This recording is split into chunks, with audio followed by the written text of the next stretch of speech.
Here we have a very important problem from the point of view of examination.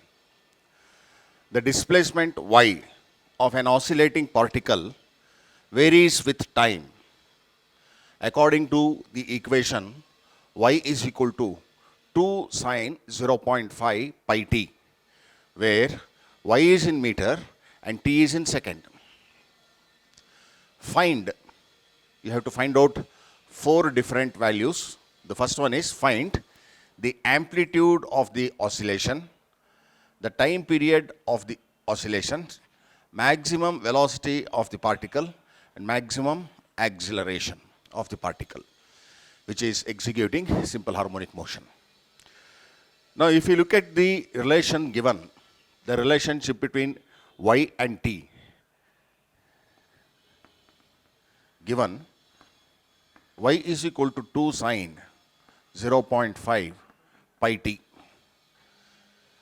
This is how the particle is undergoing oscillation, or it is executing SHM.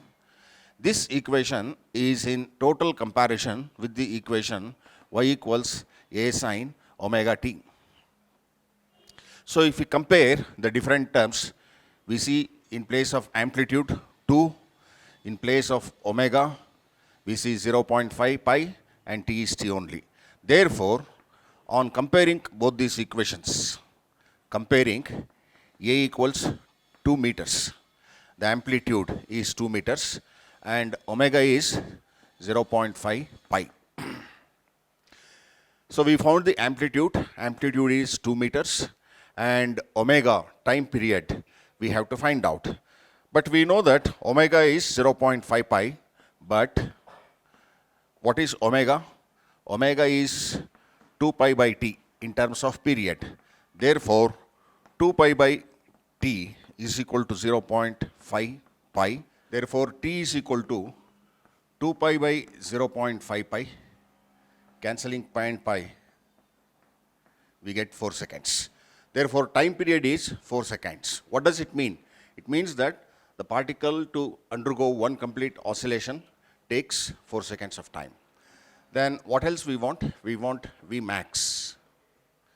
What is the formula for velocity? Velocity is equal to omega into root of a square minus y square. But for maximum velocity, for Vmax, y is equal to 0.